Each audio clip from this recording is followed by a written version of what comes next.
Bemunyi. The federal government has reaffirmed commitment to driving economic growth and transforming the nation's healthcare system as the Sir Emeka Offor Foundation announced a donation of $5 million to the Rotary Foundation to address maternal mortality in Nigeria.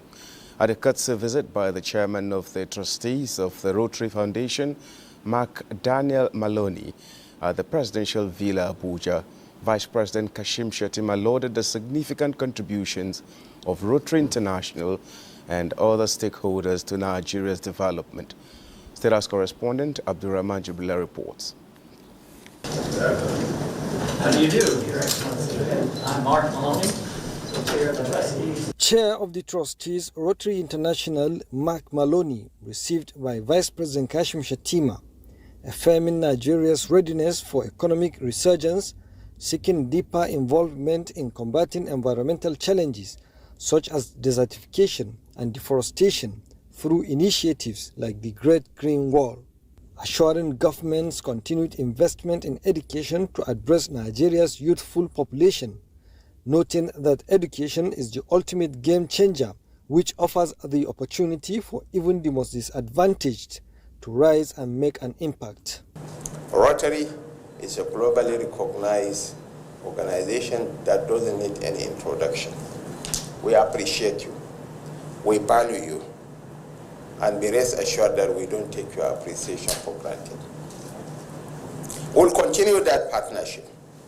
The President is fully committed to repositioning the Nigerian nation. It's not easy to change course. Is almost a revolutionary leader because he took far-reaching decisions in the past 2 years than any leader. Some of them very unpopular decisions, but for the best of the nation, than any leader in the contemporary history of this country. Mark Maloney commended Nigeria's strides in healthcare, especially the eradication of wild polio virus, attributing the success to strong government partnership. We are looking forward to another continuing partnership and a substantial commitment by him to expand our efforts with maternal and child health in the country. Here in Nigeria, we also have our philanthropist. The Sir Emeka Offor Foundation is one that has stood out at least over the last year and a half while I've been in the Ministry of Health, by the many contributions, philanthropic contributions that they have made. And I was so glad to hear the intention to donate $5 million by the Sir Emeka Offor Foundation to help and partner with Rotary Foundation to deal with maternal mortality. So I'm happy to be your friend. I'm happy because you're doing the right thing. And then I will support nothing that I say in supporting the government of Bola Ahmed Tinubu to achieve this objective of making health services affordable to the innermost part of this country. The foundation has funded $34 million in health-related projects in Nigeria over the past years. From the State House, Abdurrahman Jibrila, NTA News. Now, sequel to the budget defense by the Ministry of Information and National Orientation before the two chambers of the National Assembly, a joint committee has engaged the Minister of Budget and Economic Planning and the Director General Budget Office to address the areas of concern in the budgetary allocations. National Assembly correspondent Mohammed Rabi Ali reports that the issue of infrastructure deficit amongst the MDAs under the Federal Ministry of Information was at the front burner during the engagement. After hours of discussion over grossly inadequate budgetary allocation for the Federal Ministry of Information and National Orientation, the Joint Committee made case for Federal Radio Corporation and the NTA as public broadcasters and image makers that require special attention. Do you know that more than 50% of Radio Nigeria stations are shut down? They are no more transmitting. It's either there is no power supply and they do not have generators to power these offices.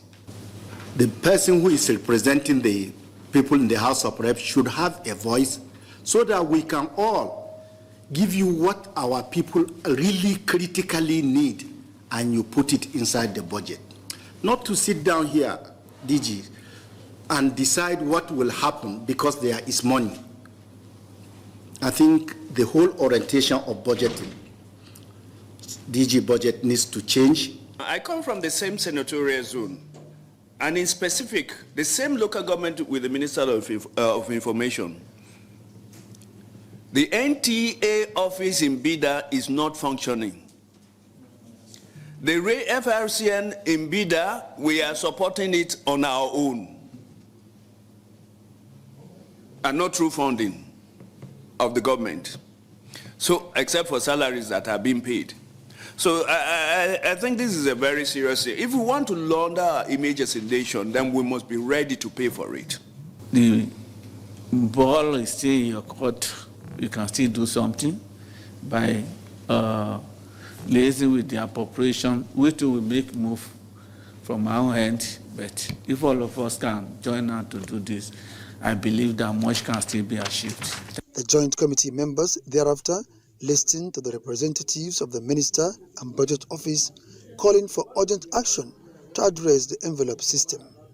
The funding of MDAs across the Federation, and NDAs also including the Federal Ministry of Information and National Orientation, at present through our envelope budgeting system, and the size of the envelope that has been given to the MDAs is actually determined by the priorities and available resources available. And in this same method, the MDAs, each MDA is expected to allocate resources to take care of all their program projects and within the limit of their envelope ceiling.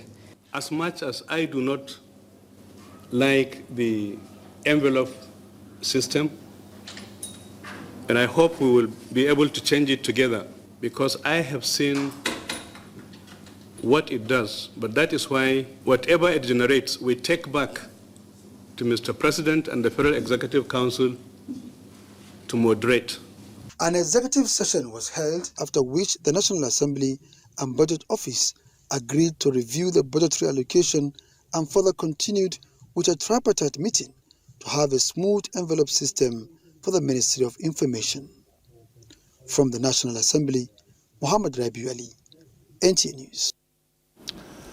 The Inspector General of Police, Kayode Egbetukun, has clarified that the budget presentation of the Nigeria Police Force at the 2025 budget defense session was a summary of the same figures already contained in the proposed budget for the force. The IGP made the clarification while reacting to the confusion that unfolded during the budget defense session. He emphasizes persistent challenges facing the police force in fulfilling its constitutional mandate. He notes that inadequate financing, restrictive envelope budgetary system, and delays in the release of allocations continue to hinder the effective operation of the force. Nothing is different. Maybe because it is a summary, the language of presentation can be different. The delay in fund releases and sometimes incomplete releases of funds appropriated to the police. Last year, we fought to take police out of the envelope budgetary system. We couldn't achieve that, but thanks to Mr. President, who came to our aid in the course of running the year. Otherwise, we won't have been able to achieve all the things that you see us achieving in 2024. Egbetukun also highlights the critical need for a more flexible and timely funding mechanism to enable the police address pressing security concerns across the nation, noting that while the force strives to maintain law and order, financial limitations remain a significant setback in achieving optimal performance.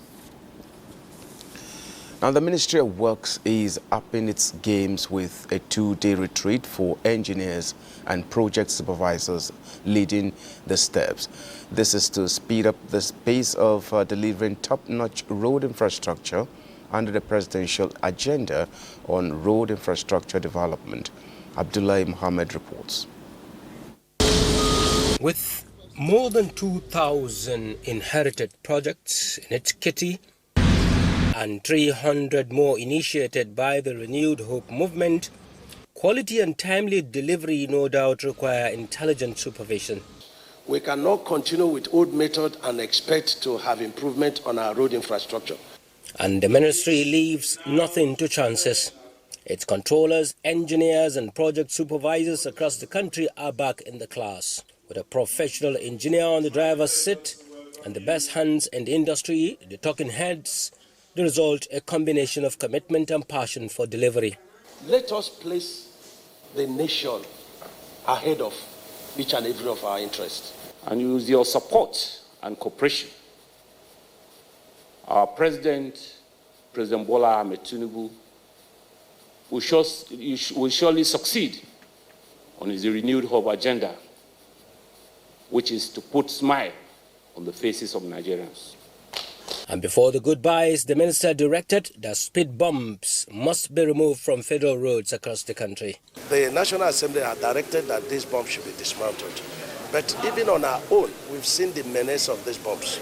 So what we have done is that dismantle the bombs, apply to controllers, and for the locations, and then we get through the PAM secretary and to me, and we approve, acceptable locations for these bombs. The engineers and project supervisors are expected to leave here with a new mindset to project execution, and that translates to prompt delivery of the dividends of the Renewed Hope agenda on road infrastructure. Abdullah Mohammed, NTA News. And this is where we end the AM News. Thank you so much for your time with us. My name is Justin Bem.